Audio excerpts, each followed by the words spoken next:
नमस्कार मित्रों, सभी को राधे राधे, सभी को जय श्री कृष्णा। मेरा नाम है लेख शेखर शर्मा और हम पढ़ रहे हैं सामान्य विज्ञान के बारे में। दोस्तों, आज का टॉपिक बहुत ही ज्यादा महत्वपूर्ण होने वाला है।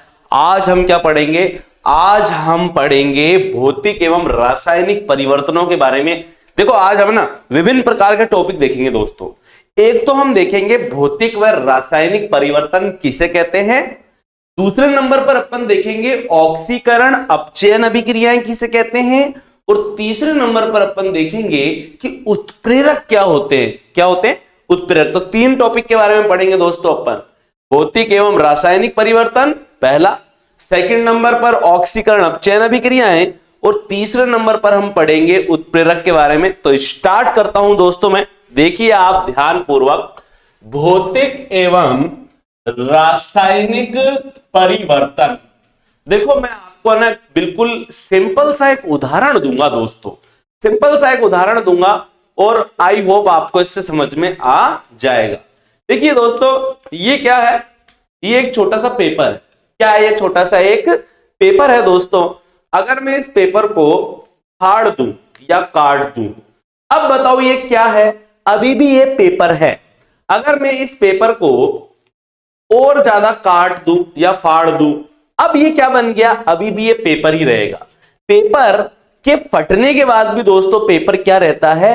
पेपर ही रहता है। इसलिए पेपर का फटना एक भौतिक परिवर्तन है दोस्तों। भौतिक परिवर्तन ऐसे परिवर्तन को कहते हैं जिसमें नया पदार्थ नहीं बनता है। भौतिक परिवर्तन ऐसे परिवर्तन को कहते हैं जिसमें नया पदार्थ नहीं बनता है। ध्यान से सुनना मेरी बात को। ये पेपर है, इस पेपर को मैंने फाड़ा, इसमें मैंने एक परिवर्तन किया।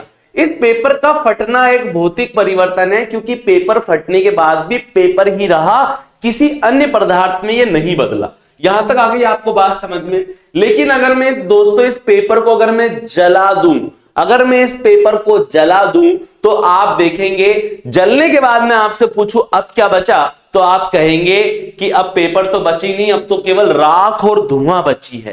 राख और धुआं बचा है दोस्तों। तो पेपर के जलने के बाद में नया पदार्थ बन जाता है राख और धुआं। अर्थात पेपर का जलना कैसा परिवर्तन है? रासायनिक परिवर्तन है दोस्तों। तो आई होप आपको ये भौतिक परिवर्तन और रासायनिक परिवर्तन वाली बात आ गई होगी समझ में। पेपर का फटना, या ध्यानपूर्वक सुन लो आप, कि जब नया पदार्थ नहीं बनता है, ऐसे परिवर्तन जिनमें नया पदार्थ नहीं बनता है भौतिक परिवर्तन कहलाते हैं। जैसे कि कागज का फटना एक भौतिक परिवर्तन है और कागज फटने के बाद भी कागज ही रहता है। जबकि ऐसे परिवर्तन जिसमें नए पदार्थों का निर्माण हो जाता है रासायनिक परिवर्तन कहलाते हैं। जैसे कि कागज को जलाने के बाद वो राख में परिवर्तित हो जाती है, नया पदार्थ राख बन जाता है दोस्तों, धुआं बन जाती है दोस्तों। और यह कैसा परिवर्तन है? रासायनिक परिवर्तन है। तो ये वाली बातें आपको ध्यान होनी चाहिए दोस्तों। देखिए आप ध्यान पूर्वक, कुछ पदार्थों में ऐसा होता है, देखो इसको इंग्लिश में क्या बोलते हैं? फिजिकल एंड केमिकल चेंज के नाम से भी इसे जाना जाता है। कुछ पदार्थों में ऐसा होता है कि परिवर्तन के कारण हटाने पर पुनः प्रारंभिक पदार्थ प्राप्त हो जाता है। ऐसे परिवर्तन को भौतिक परिवर्तन कहते हैं। जबकि दूसरी तरफ कुछ परिवर्तन ऐसे होते हैं जिसमें पदार्थ के संगठन ही बदल जाते हैं और नए पदार्थ बन जाते हैं। ऐसे परिवर्तन को रासायनिक परिवर्तन कहते हैं। यहां पर क्या बताया गया है, यहां पर आप समझो। जैसे मैं बोलूं कि यहां पर मेरे पास में जैसे मैं बोलूं यहां पर मेरे पास में जल है दोस्तों, और जल का जो अणु सूत्र है या जो फॉर्मूला है वो H2O है दोस्तों। अब आप समझना, जब मैं ताप बढ़ाता हूं, जब जल का मैं क्या करता हूं, ताप बढ़ाने पर क्या होगा दोस्तों? ये जो जल है ये वाष्प में बदल जाएगा। ये जो तरल है, तरल मतलब लिक्विड, ये किस में बदल जाएगा? गैस में बदल जाएगा दोस्तों। आई बात आपको समझ में? और इसका भी अणुसूत्र क्या रहेगा? H2O रहेगा। क्या जल को गर्म करने के बाद क्या नया पदार्थ बना है? क्या नहीं बना। जल को गर्म करने के बाद भी जल वाष्प में बदल गया, लेकिन वाष्प भी है, वाष्प भी जल ही होता है, बस वो गैसियस फॉर्म में होता है दोस्तों। अब अगर मैं क्या कर दूं, ताप कम कर दूं, ताप को क्या कर दूं, इस वाष्प के ताप को क्या करूं, ताप घटाने पर तो आप देखेंगे ये वाष्प वापस किस में बदल जाएगी, जल में बदल जाएगी दोस्तों। तो ये कैसा परिवर्तन है, यह एक भौतिक परिवर्तन है। क्यों है ये भौतिक परिवर्तन, क्योंकि भैया यहां पर अपन ने परिवर्तन किया है। यहां पर परिवर्तन का कारण क्या है दोस्तों, परिवर्तन का कारण है ताप का बढ़ाना। परिवर्तन का कारण क्या है, ताप परिवर्तन का कारण। अपन ने पानी ले लिया एक गिलास के अंदर है और उसको गर्म कर रहे हैं, उसका ताप बढ़ा रहे हैं, मतलब उसमें परिवर्तन करने के लिए कुछ कारण लगा रहे हैं और कारण क्या है, उसको गर्म कर रहे हैं। गर्म करते ही वो गैस में बदल जाएगा, ठीक है दोस्तों। लेकिन अगर मैं क्या करूं, उस परिवर्तन के कारण को हटा दूं, उस बढ़ते हुए ताप को अगर मैं रोक दूं, ताप का बढ़ना ही रोक दूं, गर्म करना छोड़ दूं, तो आप देखेंगे वापस वाष्प किस में बदल जाएगी, पूर्ववर्ती पदार्थ में, जल में बदल जाएगी। इसे ही भौतिक परिवर्तन कहते हैं। तो भौतिक परिवर्तन ऐसे परिवर्तन होते हैं जिसमें नया पदार्थ नहीं बनता है और अगर परिवर्तन के कारणों को हटा दिया जाए तो वापस पहले वाली अवस्था प्राप्त हो जाती है। जबकि रासायनिक परिवर्तन दोस्तों ऐसे परिवर्तन होते हैं, ये कार्बन है, कोयला मान लो, इस कार्बन को कोयला है, अगर इसको आपने जलाया, ऑक्सीजन से क्रिया कराने का मतलब इसको जलाया, तो आप देखेंगे CO2 बन गया। अब भैया ये जलाना क्या है, ये जलाना ही है परिवर्तन का कारण, परिवर्तन का कारण, ठीक है। आपने कोयला लिया, उसको जला दिया, जलाना मतलब ऑक्सीजन से क्रिया करवाना, मतलब परिवर्तन करवा दिया, तो CO2 गैस बन गई दोस्तों। क्या बन गई, ये सॉलिड है, ये गैस है, और ये क्या है दोस्तों, ये गैस है। यहां पर CO2 गैस बन गई। लेकिन अगर मैं जलाना बंद कर दूं, परिवर्तन के कारण को हटा भी दूं दोस्तों, फिर भी इस कार्बन डाइऑक्साइड गैस से मैं कोयला प्राप्त नहीं कर सकता हूं। तो रासायनिक परिवर्तनों में हमेशा क्या बन जाता है, नया पदार्थ बन जाता है दोस्तों। ये वाली बात आपको क्या रखनी है, ध्यान रखनी है। अब एक एक करके देखते हैं, बिल्कुल इजी है। भौतिक परिवर्तन, ये ऐसे परिवर्तन होते हैं जिसमें पदार्थ के भौतिक गुण तथा अवस्था में परिवर्तन होता है। अब आप बोलेंगे भौतिक गुण कैसे गुण कहलाते हैं, भैया भौतिक गुण ऐसे गुण कहलाते हैं जो बाहर से दिखाई दे सकते हैं, जैसे सफेदपन, कालापन। कैसा दिख रहा है ये पदार्थ, सफेद है या काला है, कैसा दिख रहा है ये पदार्थ, ठोस है, गैस है या तरल है, यही उसके क्या कहलाते हैं दोस्तों, भौतिक गुण कहलाते हैं। जैसे मैं बोलूं जल के भौतिक गुण 3 प्रकार के हैं, कौन कौन से हैं दोस्तों, ठोस के रूप में मिलता है तो बर्फ कहते हैं, गैस के रूप में मिलता है तो वाष्प कहते हैं, और लिक्विड के रूप में मिलता है, तरल के रूप में मिलता है तो पानी कहते हैं, जल कहते हैं, जिसे हम पीते हैं दोस्तों। आई बात आपको समझ में, ये वे परिवर्तन होते हैं जिसमें पदार्थ के भौतिक गुण तथा अवस्था में परिवर्तन होता है, परंतु उसके रासायनिक गुणों में कोई भी परिवर्तन नहीं होता है। भैया पानी को कितना ही गर्म कर लो, कितना ही उबाल लो, या पानी को कितना ही ज्यादा ठंडा कर दो, उसका फॉर्मूला हमेशा क्या रहेगा, H2O ही रहेगा। हमेशा पानी के एक अणु में 2 हाइड्रोजन और एक ऑक्सीजन का ही परमाणु मिलेगा दोस्तों। साथ ही परिवर्तन का कारण हटाने पर पुनः मूल पदार्थ प्राप्त होता है, जैसे कि जल दोस्तों। अब बिल्कुल अच्छा उदाहरण आ गया दोस्तों, देखो आप, जल है मेरे पास, जल मतलब क्या होता है, L लिख रहा हूं, L मतलब लिक्विड होता है, फॉर्मूला क्या रहेगा इसका, H2O ही रहेगा। आई बात आपको समझ में, पता है आपको, द्रव अवस्था में होता है जल, पीते हैं ना अपन, द्रव अवस्था में होता है, ठीक है। अगर हम इसको गर्म कर दें तो आप देखेंगे दोस्तों, जो जल है ना, ये चाय अपन बनाते हैं घर में, दूध गर्म करते हैं, चाय गर्म करते हैं, पानी को उबालते हैं, तो क्या वो कम नहीं होता जाता, धीरे धीरे हो जाता है।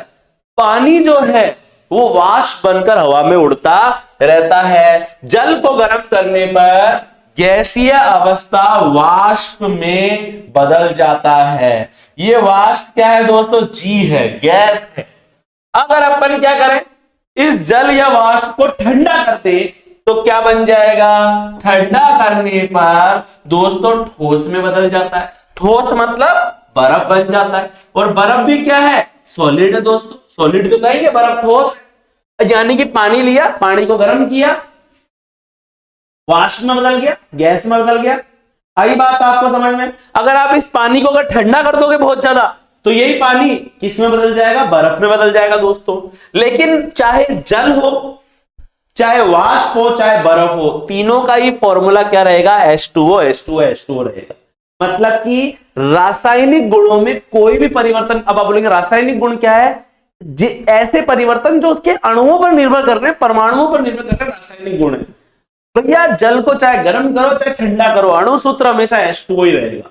अणु सूत्र में कोई चेंज नहीं हो रहा। इसका मतलब जो इसकी इंटरनल स्ट्रक्चर है, जो रासायनिक गुण है, वो परिवर्तित नहीं हो रहे हैं। लेकिन दोस्तों आप देखेंगे लिक्विड से बन गया गैस, फिर बन गया ठोस, लिक्विड गैस सॉलिड में कन्वर्ट हो रहा है। ये द्रव, ठोस और ये गैस क्या कहलाती है? ये भौतिक अवस्था कहलाती है। तो भौतिक परिवर्तनों में पदार्थ की भौतिक अवस्था में क्या हो जाता है दोस्तों? परिवर्तन हो जाता है। लेकिन अगर परिवर्तन का कारण हटा देते हैं तो वापस पूर्ववर्ती पदार्थ प्राप्त हो जाता है। बहुत अच्छा उदाहरण आने वाला है दोस्तों। यहां पर देखिए आप सामने, देखिए आप ध्यानपूर्वक। जैसे मैं बोलूं अपने पास में जल है भैया, जल का फॉर्मूला है H2O। समझ में आती बात आपको? ये द्रव अवस्था है। अब अपन ने क्या करा? इस जल को गर्म कर दिया। देखो यहां पर मेरी फिंगर के पास में, इसको अपन ने गर्म किया। गर्म करने पर ये गैस में बदलेगा, मतलब वाष्प में बदलेगा। वाष्प बढ़ गई भैया यहां पर। लेकिन इसका भी फॉर्मूला क्या है? H2O ही है। नया पदार्थ थोड़ी बन रहा है कोई जल को गर्म करने पर, बल्कि जल की केवल भौतिक अवस्था में परिवर्तन हो रहा है, गैसीय अवस्था में बदल गया भैया। अब अगर पता है, अगर आप वाष्प को ठंडा करते हो तो इस प्रक्रिया को संघनन कहते हैं। और संघनन जब होता है गैस या वाष्प में तो वापस द्रव अवस्था प्राप्त हो जाती है। तो जब जल वाष्प को अपन ठंडा करते हैं, संघनन करते हैं, तो वापस जल प्राप्त हो जाता है। आई बात आपको समझ में? इसी प्रकार से दोस्तों अगर आप जल को बहुत ठंडा कर दोगे तो क्या बन जाएगा? बर्फ बन जाएगा। और बर्फ का भी फॉर्मूला क्या होता है? H2O रहता है। और ये ठोस अवस्था है जल की। कौन सी अवस्था है? ठोस अवस्था है दोस्तों। लेकिन अगर आप इस बर्फ को बाहर रखते हैं फ्रिज से निकाल कर तो ये गर्मी प्राप्त करेगी।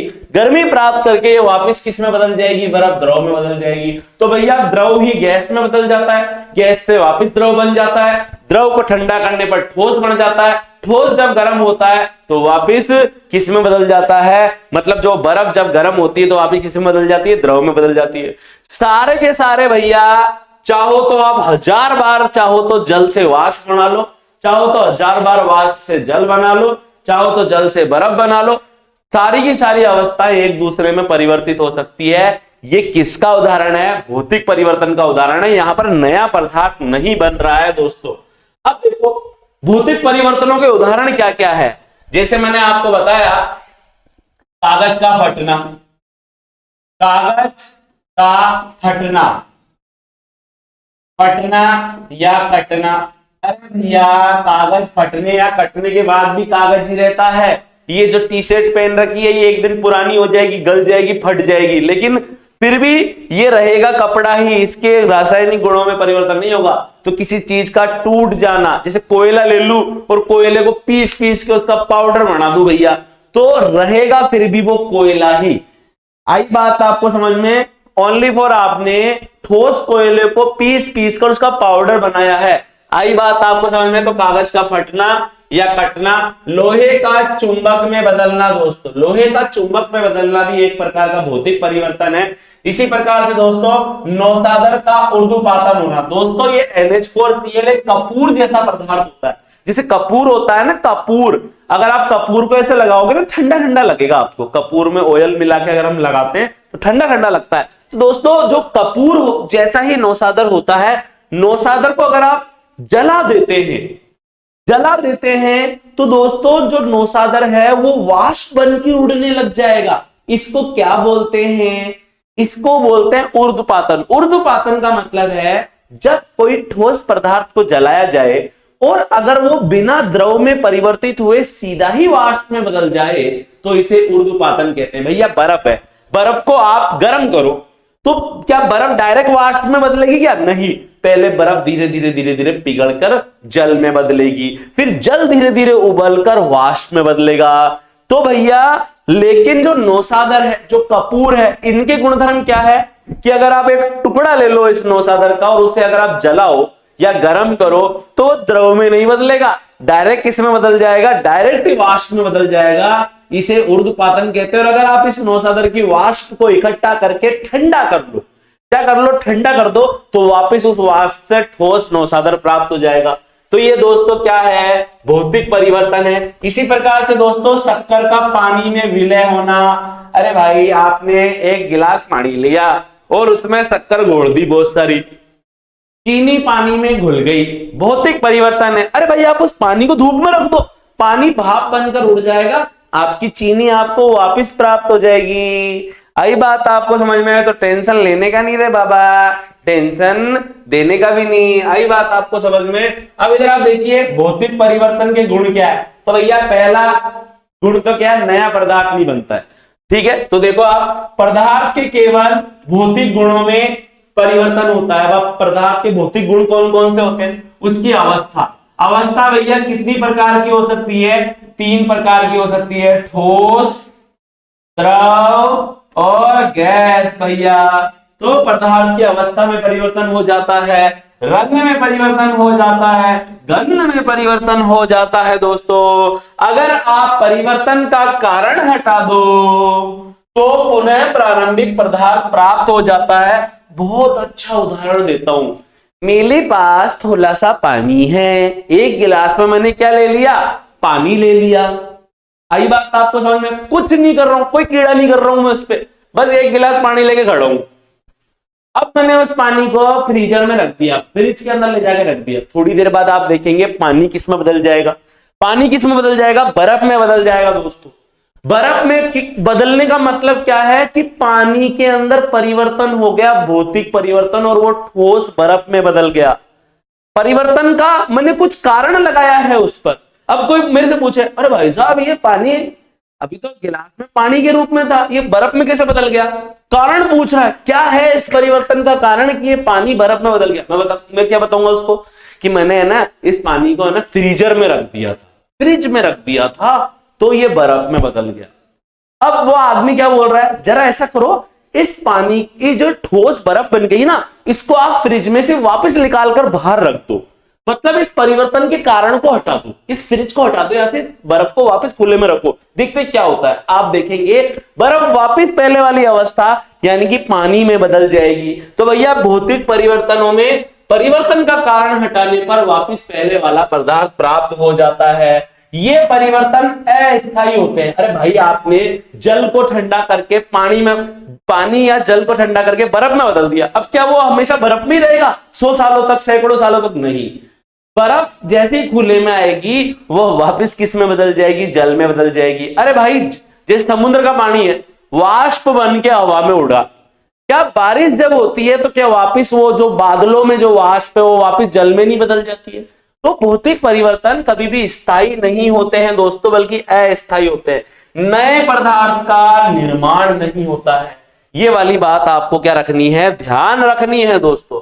अब अपन क्या पढ़ेंगे, किसके बारे में पढ़ेंगे, रासायनिक परिवर्तन के बारे में पढ़ेंगे। रासायनिक परिवर्तन में उल्टा है भौतिक परिवर्तन का कि भैया इसको केमिकल चेंज भी कहते हैं। क्या बोलते हैं इस रासायनिक परिवर्तन को, केमिकल चेंज भी कहते हैं। और भैया ये वे परिवर्तन होते हैं जिसमें पदार्थ के रासायनिक गुणों तथा संगठन में परिवर्तन होता है। अगर इतनी लंबी चौड़ी बात याद नहीं हो तो सिंपल सी बात याद कर लेना कि रासायनिक परिवर्तन वह परिवर्तन होता है जिसमें नया पदार्थ बन जाता है। क्या कहलाता है, रासायनिक परिवर्तन कहलाता है, नया पदार्थ बनता है दोस्तों। इसमें रासायनिक परिवर्तन होने पर अगर आप परिवर्तन का कारण हटा भी दें तो आवश्यक नहीं है कि प्रारंभिक पदार्थ प्राप्त होगा ही। ये क्या बोल रहा है, भौतिक परिवर्तन में तो क्या पढ़ा था अपन ने कि नया पदार्थ नहीं बनता है, केवल पदार्थ की अवस्था में चेंज होता है। जैसे द्रव से ठोस में बदल गया, ठोस से गैस में बदल गया, ऐसे अवस्था में परिवर्तन होता रहता है। अगर भौतिक परिवर्तन में परिवर्तन का कारण हटा दोगे ना तो वापस पहले वाला पदार्थ प्राप्त हो जाएगा। लेकिन जो रासायनिक परिवर्तन है दोस्तों इसमें जरूरी नहीं है भैया, कि अगर परिवर्तन का कारण हटा दोगे तो वापस पहले वाला पदार्थ प्राप्ति हो। जैसे कोयला लिया मैंने और कोयले को मैंने जला दिया, कोयले में मैंने आग लगा दी, क्या लगा दी, आग लगा दी, और भैया आग लगाने के बाद में वो धुआं में बदल गया, CO2 में बदल गया पूरा कोयला मेरा। आई बात आपको समझ में? अब परिवर्तन हुआ या नहीं हुआ? कोयले से क्या बन गई, CO2 गैस बन गई, परिवर्तन है ये। अब मेरे से किसी ने पूछा भैया ये कोयला CO2 में क्यों बदल गया, क्या है इस परिवर्तन का कारण? मैं बोलूंगा जलाना, जलाना ही इस परिवर्तन का कारण है। अगर मैं आग बुझा भी दूंगा दोस्तों, तो क्या आग बुझने के बाद क्या जो CO2 गैस है क्या वो वापस कोयले में बदल जाएगी? क्या नहीं बदलेगी दोस्तों। तो परिवर्तन का कारण हटा देने पर वापस प्रारंभिक पदार्थ प्राप्त हो ऐसा जरूरी नहीं है दोस्तों। जैसे कि आप देखिए, अगर कोयले को जलाया जाए तो कार्बन डाइऑक्साइड गैस बनती है। कोयले को जलाने का मतलब है, किसी भी चीज को जलाने का मतलब है दोस्तों ऑक्सीजन से क्रिया करना। कोई भी चीज जब ऑक्सीजन से क्रिया करती है तो हम कह सकते हैं कि उसका दहन या ऑक्सीकरण हो रहा है। तो ये कोयला है दोस्तों, ठोस रूप में है, ये सॉलिड है दोस्तों, ये सॉलिड रूप में है। जब अपन ने इसको जलाया, जलाने का मतलब है कि ये कोयला ऑक्सीजन गैस से क्या कर रहा है, क्रिया कर रहा है। तो क्या बन गई यहां पर, कोयला तो गायब हो गया और थोड़ी देर बाद देखा तो धुआं ही धुआं हो गया भैया, कार्बन डाइऑक्साइड गैस बन गई। क्या बन गई, कार्बन डाइऑक्साइड गैस बन गई। अब अगर मैं जलाना बंद भी कर दूं ना इस कोयले को, तो भी क्या ये CO2 वापस कोयले में बदलेगी? क्या नहीं बदलेगी। तो इसे ही क्या बोलेंगे, रासायनिक परिवर्तन कहेंगे। यहां कार्बन व ऑक्सीजन की क्रिया से नए रासायनिक संगठन वाला पदार्थ कार्बन डाइऑक्साइड बनता है तथा इस अभिक्रिया में CO2 से वापस कोयला नहीं बनाया जा सकता है। इसके अन्य उदाहरण दोस्तों आपसे पूछा जाए रासायनिक अभिक्रियाओं के और कुछ उदाहरण बताओ भैया। जैसे देखो आप ध्यानपूर्वक, दूध से दही जमना, दूध से दही बना दिया। जैसे घर वाले 10 किलो दूध लेकर आए, घर वाले ने बोला थोड़ा पी लेंगे, चाय बना लेंगे और थोड़ा दही जमा लेंगे। अपन भागते हुए गए और पूरे 10 किलो दूध का ही दही जमा दिया। अब घर वाले डांट रहे हैं, अरे मैंने ये थोड़ी बोला था कि सारे दूध का ही दही बनाना है, मैंने तो ये बोला था 2 किलो दूध का दही जमाना है। अब क्या आप उस 10 किलो दही से क्या वापस दूध निकाल सकते हो? क्या दूध प्राप्त कर सकते हो? क्या नहीं। दूध एक बार दही में बदल सकता है, लेकिन दही कभी भी दूध में नहीं बदल सकता है। तो भैया A से B बन सकता है, परंतु B से वापस A नहीं बन पा रहा है। तो ये कैसा परिवर्तन है? रासायनिक परिवर्तन है। बनी हुई सब्जी का खराब होना, भैया मटर पनीर की सब्जी बनाई है, हैप्पी न्यू ईयर के दिन खराब हो गई अगले दिन, क्या उसको मैं ठीक कर सकता हूं? क्या वापस नहीं कर सकता। सॉरी। तो बनी हुई सब्जी का खराब हो जाना क्या है? रासायनिक परिवर्तन है दोस्तों। लोहे पर जंग लगना, भैया नया लोहे का गेट लगवाया घर के अंदर, या नई कोई खिड़की या विंडो लगवाई, उसमें पता चला 10 साल बाद 20 साल बाद जंग लग लग कर वो पूरी तरह से गल गया वो गेट। अब क्या मैं उस गले हुए गेट से वापस नया गेट प्राप्त कर सकता हूं? क्या उस जंग से मैं वापस लोहा प्राप्त कर सकता हूं? क्या नहीं। लोहे में जंग लग जाती है, रस्ट लग जाती है, लेकिन उस रस्ट या जंग से हम वापस लोहा प्राप्त नहीं कर सकते हैं दोस्तों। तो यह भी किसका उदाहरण है? रासायनिक परिवर्तन का उदाहरण है दोस्तों। आई बात आपको समझ में? पेट्रोल का जलना, पेट्रोल जब जलता है तो धुआं ही धुआं निकलती है, क्या उस धुएं से वापस पेट्रोल बना सकते हैं? क्या नहीं बना सकते। किसका उदाहरण है दोस्तों? रासायनिक परिवर्तन का उदाहरण है। अब आप देखिए रासायनिक परिवर्तनों के गुण। रासायनिक परिवर्तन के फलस्वरूप बनने वाला पदार्थ रासायनिक गुणों व संगठन में प्रारंभिक पदार्थ से पूरी तरह से भिन्न होता है। देखो दोस्तों, जब रासायनिक परिवर्तन होता है तो नया पदार्थ बन जाता है, और जो वो नया पदार्थ बना है ना, वो अपने पहले वाले पदार्थों से जिनसे वो बना है उनसे पूरी तरह से वो रासायनिक गुणधर्मों में क्या होता है? भिन्न होता है दोस्तों। सामान्यतया पुनः प्रारंभिक पदार्थ प्राप्त नहीं किया जा सकता है। यह परिवर्तन स्थायी होते हैं, नए पदार्थ का निर्माण हो जाता है दोस्तों। क्या हो जाता है? नए पदार्थ का निर्माण हो जाता है। यहां पर आप देखिए ध्यानपूर्वक जैसे मैं बोलूं ये कार्बन है, ये ऑक्सीजन है, ये कोयला है भैया, दोनों ने क्रिया की और बन गया CO2 गैस। भैया इनके गुण, इसके गुण, इसके गुण, इसके गुण अलग है, इसके गुण अलग हैं। और भैया जो इन दोनों के मिलने से CO2 बनी, इसके गुण बिल्कुल ही क्या है, अलग है। गुण इसके क्या है, बिल्कुल ही अलग है। ये नया पदार्थ है, नया पदार्थ है दोस्तों। और ये जो परिवर्तन है ये स्थायी परिवर्तन है दोस्तों। कैसा परिवर्तन है, स्थायी परिवर्तन है। इसी को क्या बोलते हैं अपन, रासायनिक परिवर्तन कहते हैं दोस्तों। तो आई होप दोस्तों जो आज हमने भौतिक और रासायनिक परिवर्तनों के बारे में पढ़ा वो आपको समझ में आ गया होगा। ठीक है दोस्तों, तो आप सभी अपना ख्याल रखना। मिलेंगे अगली कक्षा के अंदर नए टॉपिक के साथ। ऑक्सीकरण, अपचयन, अभिक्रियाएं। सभी को राधे राधे, सभी को जय श्री कृष्णा दोस्तों।